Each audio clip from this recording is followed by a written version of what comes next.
Aloha, c'est Abby et bienvenue sur le portail de l'auto-édition, le podcast. Aujourd'hui, nous allons parler d'un livre auto-édité. Enfin, je vais vous parler d'un livre que j'ai lu, issu de la littérature indépendante. Cet ouvrage s'intitule Quand gronde le tonnerre, écrit par Mélanie Bigot. Mais avant de vous en dire plus, avant de vous dire à quel point ce livre était super chouette à lire, je vais tout de suite vous lire le résumé, afin de vous donner l'eau à la bouche.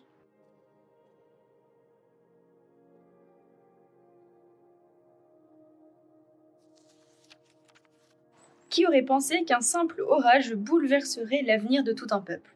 Certainement pas le prince Ren, qui se prépare à monter sur le trône.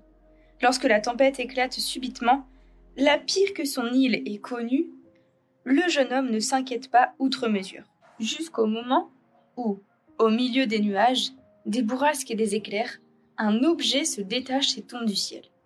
Météorite venue de l'espace? Signe de la colère des dieux? Ou autre chose? Il n'en faut pas plus pour piquer la curiosité de Ren, qui s'aventure alors seul dans la forêt, là où la chose s'est écrasée. Ce qu'il s'apprête à découvrir changera sa vie à jamais.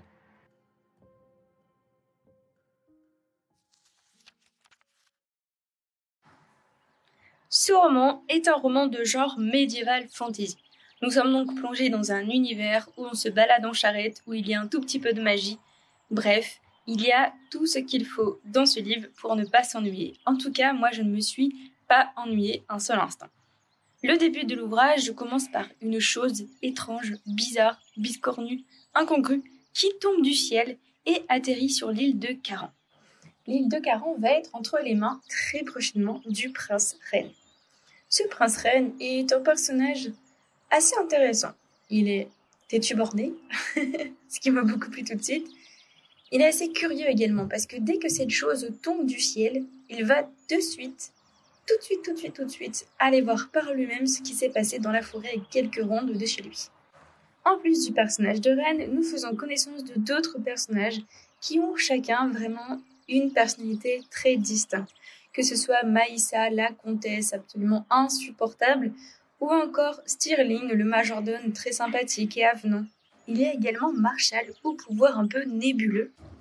Et nous avons également Marina, une inconnue qui a complètement perdu la mémoire. Ce que j'ai beaucoup apprécié, c'est qu'elle nous a permis, avec elle, d'entrer dans l'univers qui nous est raconté, qui nous est décrit. L'univers est cohérent dans l'ensemble, les règles sont claires. Bref, la situation initiale est cette arrivée depuis le ciel, cette Marina qui est amnésique, une ombre très étrange, très dangereuse et très menaçante guette dans l'ombre et tue des enfants par-ci par-là. Ce que j'ai beaucoup apprécié avec ce livre, c'est que dès la couverture, nous sommes prévenus que ce sera sombre au cours de ce récit. Parce que les tons choisis dans la couverture sont vraiment très sombres et laissent deviner ce qui va se présager, se dérouler tout au long du récit. La lecture est vraiment très fluide, ce qui fait que j'ai passé un bon moment, c'est que nous sommes dans un très chouette univers très bien décrit, en compagnie de tout un tas de personnages qui, chacun et chacune, ont leur propre histoire, leur propre personnalité. Ils ont vraiment chacun leur vie à nous raconter au fur et à mesure, et ça ne vient pas éclipser les uns les autres. C'est un peu comme s'il n'y avait pas vraiment de personnage principal. Chacun et chacune a sa propre importance tout au long de l'intrigue. Ce qui fait que ça les rend tous et toutes très attachants et attachantes.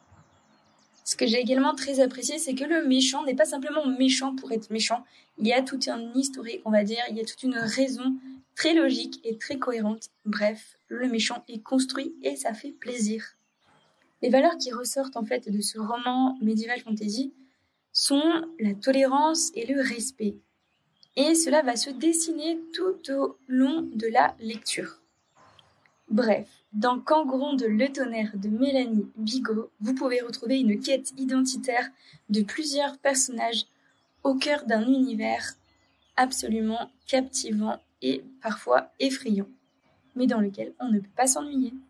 Merci à vous d'avoir écouté cette chronique. Je vous mets toutes les informations de l'ouvrage en description. C'était le portail de l'auto-édition, le podcast, et je vous dis à très bientôt. Salut!